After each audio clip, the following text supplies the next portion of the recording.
UP में love जिहाद का मामला तूल पकड़ता दिख रहा है। यूपी बीजेपी ने तय किया है कि वो मथुरा में बीजेपी कार्य समिति की बैठक में इसके खिलाफ प्रस्ताव पास करेगी। हालांकि यूपी बीजेपी के अध्यक्ष लक्ष्मीकांत वाजपेयी लव जिहाद शब्द से परहेज करते नजर आए। मथुरा में यूपी बीजेपी की कार्य समिति की बैठक में एक अहम मुद्दा रहने वाला है लव जिहाद।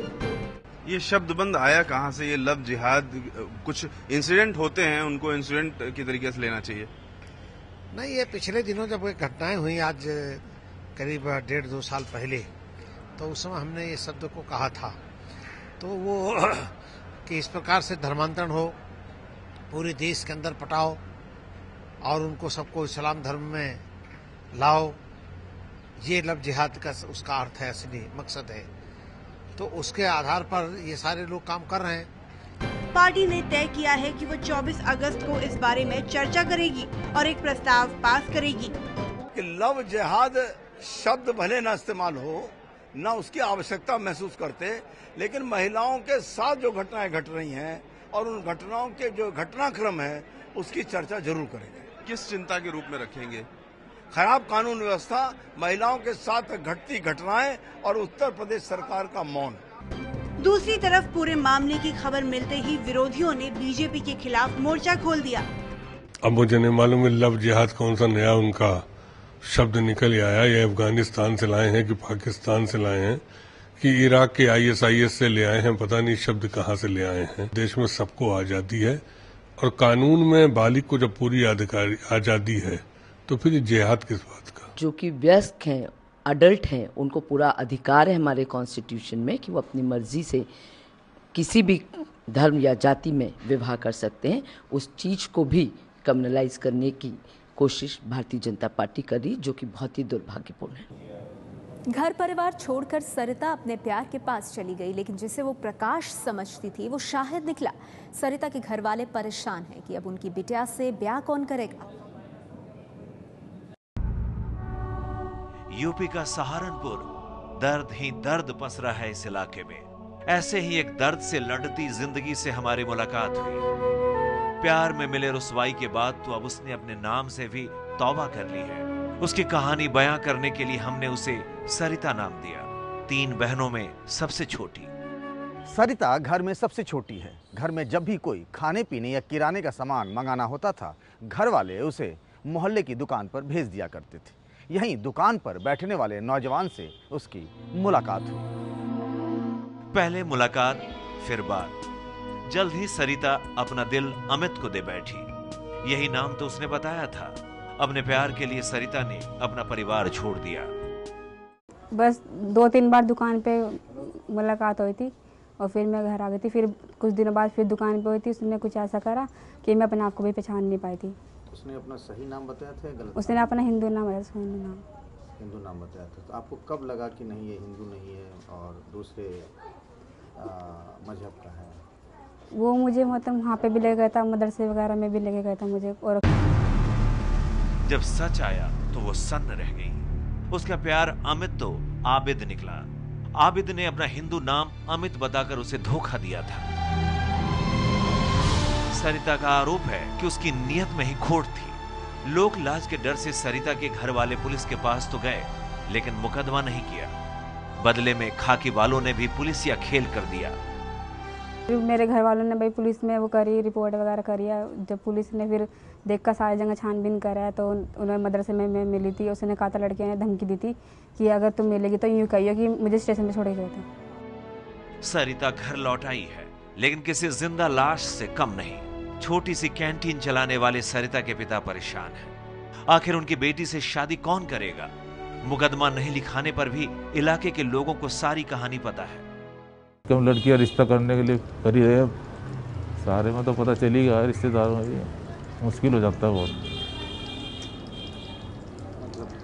मुश्किल किस लिए? जैसे हर आदमी नहीं सोचता, अच्छा सोचता है लड़की चली गई, ऐसे गई वैसे गई, सो नुक्से निकालता है, इससे बदनामी हुई। हमारी तो जो है पूरी तरह से होगी ना बदनामी। सरिता का अमित यानी आबिद ने उसके साथ ऐसा क्यों किया? आखिर वो क्या चाहता था? ये सवाल जितना बड़ा सरिता के लिए है, उतना ही हैरान करने वाला सरिता के समाज के लिए भी। जिस दिन उसकी शादी थी वो घर छोड़कर अपने प्रेमी के साथ भाग गई। अनीता से वो सायरा बनी और फिर उसने परवेज से निकाह कर लिया। इलाके में हंगामा मच गया। साल भर बाद फिर उसने अनीता बनकर राकेश के साथ ब्याह कर लिया है।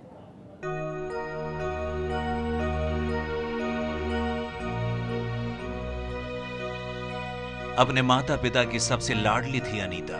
ये इसका असली नाम नहीं है। अपने नाम और अपनी ही पहचान से अब इसे डर लगता है।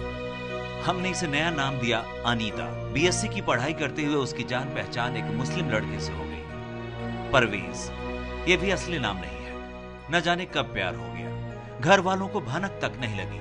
उन्होंने 18 मई को अनीता से शादी तय कर दी। ये बात पिछले साल की है। बस उसी दिन अनीता घर छोड़कर परवेज के पास चली गई। मैंने उसको मना किया कि मुझे तो शादी नहीं करनी तुम्हारे से।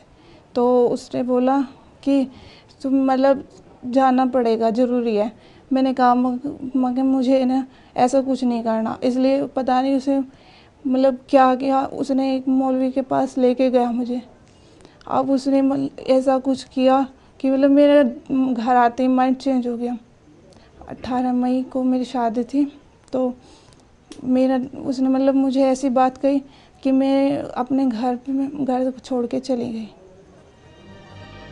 अनीता घर से क्या भागी? इलाके में कोहराम मच गया। बदनामी के डर से अनीता के घर वाले पुलिस तक जाने को तैयार नहीं थे। गांव में पंचायत हुई, फैसला हुआ अनीता को वापस लाएंगे। 18 मई 2013 में सुबह ये लड़की गायब की गई। इनके घर वाले मेरे पास आए। मैंने प्रशासन को सूचित किया। जहाँ से बारात आनी थी बेटे की, सैदाबाद है, इकबालपुर के पास, उत्तराखंड में पड़ता है। वहाँ भी हमने कांटेक्ट किया। हम ये चाह रहे थे वो बारात गांव में आ जाए। वो बारात बीच रास्ते से वापस हुई। हमारी उससे बहुत बेइज्जती हुई। यूपी के सहारनपुर जिले के एक गांव की ये घटना है जिसने दो समुदायों, हिंदू और मुस्लिम समाज के बीच नफरत की दीवार खड़ी कर दी। गांव के पंचायत के फैसले के बाद पुलिस में शिकायत हुई। तब तक अनीता अपना धर्म बदलकर सायरा बन चुकी थी। अब वो परवेज की बीवी थी। पुलिस ने दोनों को यूपी के पूर्वांचल से गिरफ्तार किया।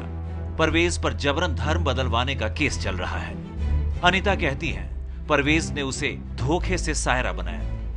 हमने मतलब ये कहा कि कुछ मतलब वो है प्रतियोगिता जैसे कुछ भी है का, तो उसने कहा कि ये मतलब तुम्हारे स्कॉलरशिप के बारे में है और इस पर सिग्नेचर कर दीजिए। मैंने बिना पढ़े लिखे उस पर सिग्नेचर कर दिया क्योंकि वो क्लासमेट था कि इतना विश्वास था कि यहाँ पे ये गलत नहीं कर सकता, इसलिए मैंने उस पर सिग्नेचर कर दिए। और मैंने वो पढ़ा नहीं है कि उसमें क्या लिखा था क्या नहीं, इसलिए बिना सोचे समझे मैंने उसको सिग्नेचर कर दिया। अनीता जब घर से भागी तो परवेज उसे लेकर कुछ दिनों तक एक मदरसे में रहा। यही अनीता को सायरा बनाया गया, लेकिन दोनों गवाह झूठे निकले। बुराई ये है जी कि उसमें धोखाधड़ी हो, ज़्यादातर स्वेच्छा से नहीं ऐसा होता। क्योंकि मैं वहाँ भी गया था फुलत, जहाँ ये मदरसा, वो काजी साहब अपने आवास पर करते हैं सब कुछ ऐसा। इसमें बेटा सीखा के जो गवाह दिए गए थे, उसमें जो गवाह दिए गए थे में से फर्जी थे। उन गवाहों ने ही एक FIR 420 के अंतर्गत कराई थी कि भाई हम इस मुकदमे में गवाह नहीं थे। अनीता और राकेश की कहानी को समझने के लिए और उनसे मिलने के लिए जब सहारनपुर के और मुजफ्फरनगर के सीमा पर बने इस गांव में हम यहां आए तो अचानक ही यहां के LIU से लेकर SDM तक को इस बात की भनक लग गई। और जिस शख्स के साथ हम यहां आए थे इस जोड़े से मिलने के लिए, उसके पास लगातार पुलिस के, SDM के, यहाँ के अधिकारियों के फ़ोन आने लगे कि वो हमसे बात नहीं कर पाए।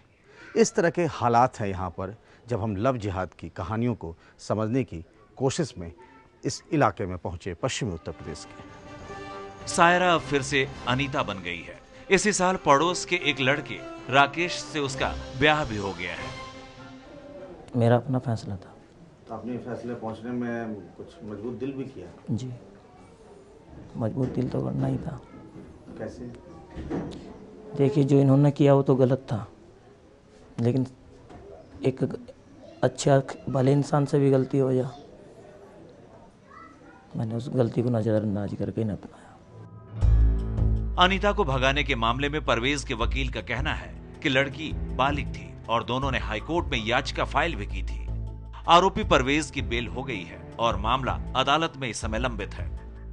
इसमें एक्चुअली फैक्ट्स ये थे कि जो ये लड़की थी ये मेजर लड़की थी और ये लड़की पहले इस के साथ ऑनरेबल हाई कोर्ट गई थी और वहाँ इन दोनों ने मिलकर एक पिटीशन फाइल किया था कि we want to live jointly और वी आर मेजर, और इंडियन कॉन्स्टिट्यूशन के हिसाब से अगर दोनों मेजर हैं तो ये लिबर्टी कॉन्स्टिट्यूशन में प्रोवाइड है कि वो अपनी स्वीट विल से रह सकते हैं, उनके ऊपर किसी तरह की पाबंदी कॉन्स्टिट्यूशनली इम्पोज नहीं की जा सकती।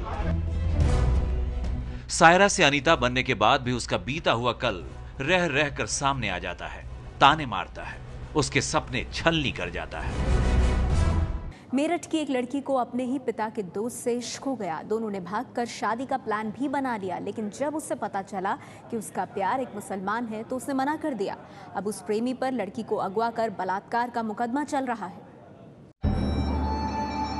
मीना को तो मां और बहनों ने यही बताया था, मेहंदी का रंग जितना लाल होता है प्यार भी उतना ही गहरा होता है।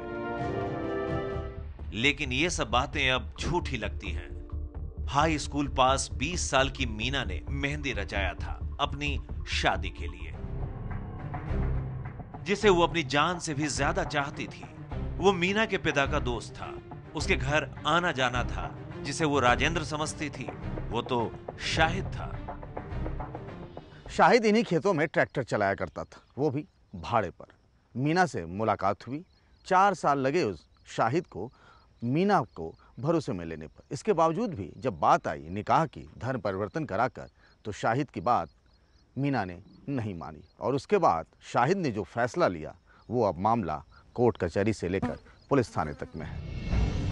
मीना और शाहिद ये दोनों असली नाम नहीं है, पहचान छिपाने के लिए हमने ये नाम दिया है।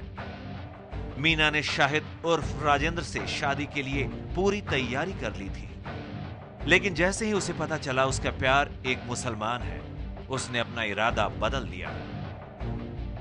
ऐसा कुछ नहीं, बस यही कि शादी कर ली मुझसे, इसलिए।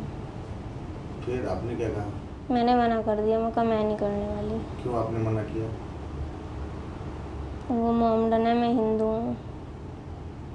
सब कुछ लालच भी देता था वो आपको? नहीं। मीना का आरोप है कि शादी से मना करने के बाद नाराज शाहिद ने उसे अगवा कर लिया और मेरठ में अपने दोस्त के घर पर उसका बलात्कार किया। साजिद जबरदस्ती लेकर गया था मुझे अपने साथ।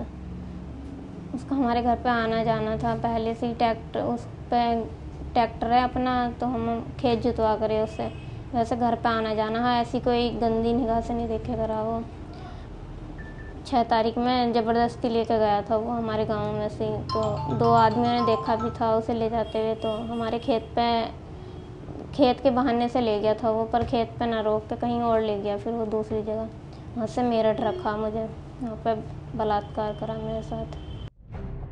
मीना और उसके घर वालों का आरोप है कि जिसे वो राजेंद्र समझते थे वो न सिर्फ एक मुसलमान था बल्कि वो शादीशुदा है और उसके 3 बच्चे भी हैं। वैसे इस पूरी कहानी में कई ट्विस्ट हैं। इसी 6 अगस्त को इस मामले में मुकदमा भी दर्ज कर लिया गया है और अब मामला कोर्ट में है।